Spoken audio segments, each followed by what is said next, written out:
Okay, so here's a funny one for you. I was looking through my Amazon photos from like previous years. Excuse me. Still that weird last little bit of that COVID cough. And then I feel like I have to like clear my throat. Like I coughed, but it didn't do anything but maybe made it worse. So I've still been asking for more clarification on the 9/11, and I've gotten responses like, pay attention to the signs and synchronicities, and I'm like, oh my god, seriously? So anyways, I don't know why, but this one came to me as I was looking at it, and I got baby daddy. I was like, okay. So this guy, I don't think it's like him necessarily, but his name is Brian. We stopped talking. Like, he lives in Montana. We did talk pretty regularly. I guess for a while he was way too busy with, he's a school teacher, I think physical education, and then other duties, I forget, I don't know. He was way too busy and should not have even have been trying to date, because he did not have time for dating. But I don't know, still with the 9/11, maybe my baby daddy is a paramedic or a firefighter or police officer, you know, something in the first responder field. Maybe that's how I end up working with first responders. But I just saw it and thought of it. So the second row down, I don't know why it looks like I'm naked in that first row. I kind of remember that video, because I kind of remember, I think that one guy was like, oh, I was hoping the camera would fall, and I'm like, yeah, no. I actually didn't read what the speedometer says either. I didn't even look at the first row. I pretty much only looked at the second and third. But this guy's name is Brian. It was on Fitness Singles app, and it was one of those where I kept saying dating app, and I was like, fine, whatever, you want me to sign up for a dating app universe, I will sign up for a dating app. And I did, and I was like, fine, the next one I see I will sign up for. And it happened to be that Fitness Singles, and I remembered I had gotten an email for it like forever ago. I did sign up for it.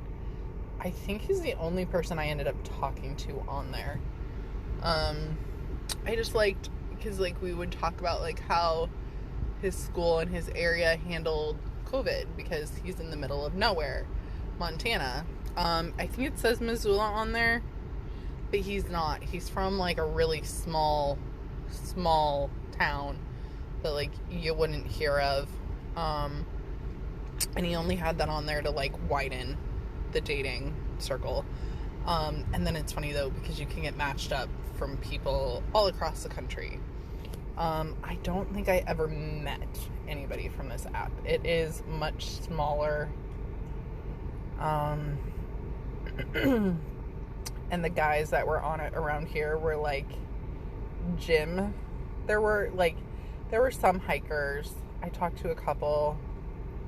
Some, though, that even as hikers, they were very much like, I'm vaccinated, are you? And I'm like, no. And they're like, oh, like, okay, that's not gonna work. Like, I like how now when you say, are you vaccinated, automatically is like, are you COVID vaccinated? Like, it's not like, well, I received all my vaccines as a child.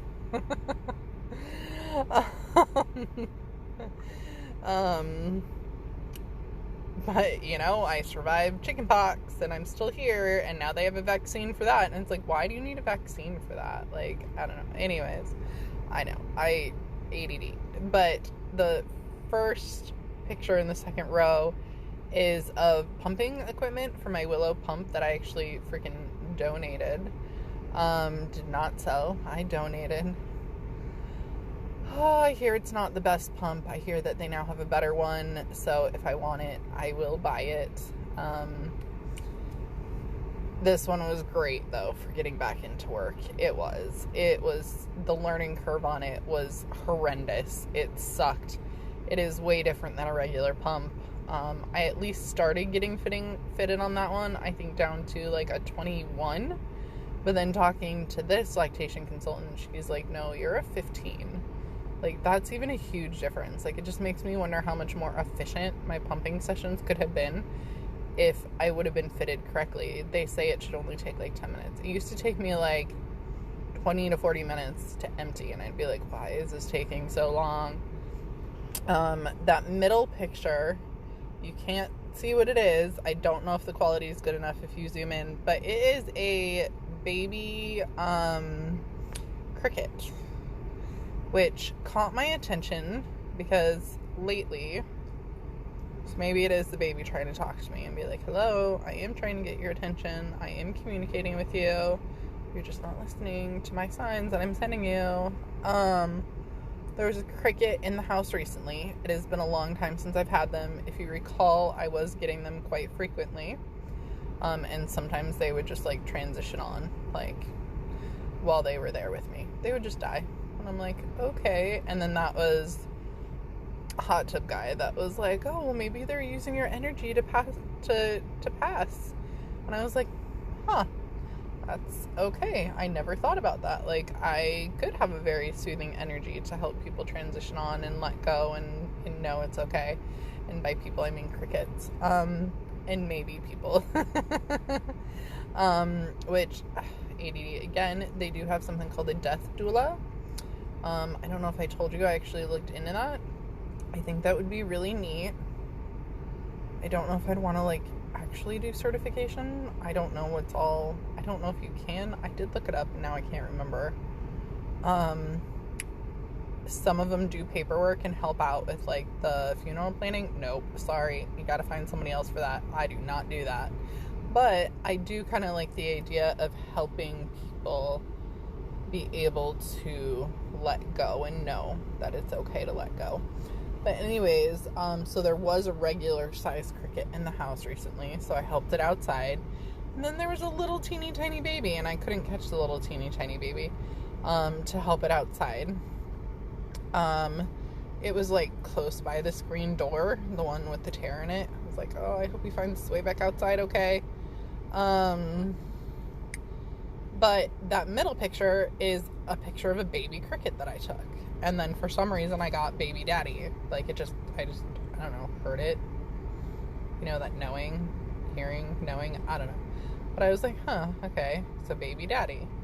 So I'm still getting the 9/11 and the baby daddy. I'm like, what, am I meeting baby daddy on 9/11? Because if I'm meeting baby daddy, like, right when this little one's gonna be born, whatever, it's fine. Whenever. But, especially now knowing that I don't have to be alone, that I can have calming presence around me when it comes time for labor, that the midwife will just come and hang out with me and, you know, sleep on my couch if need be. And I also have Callie's bed, you know, but that just made me feel so much more comforted, to know that. And now I'm kind of curious about those other pictures, so I'm going to kind of zoom in and see.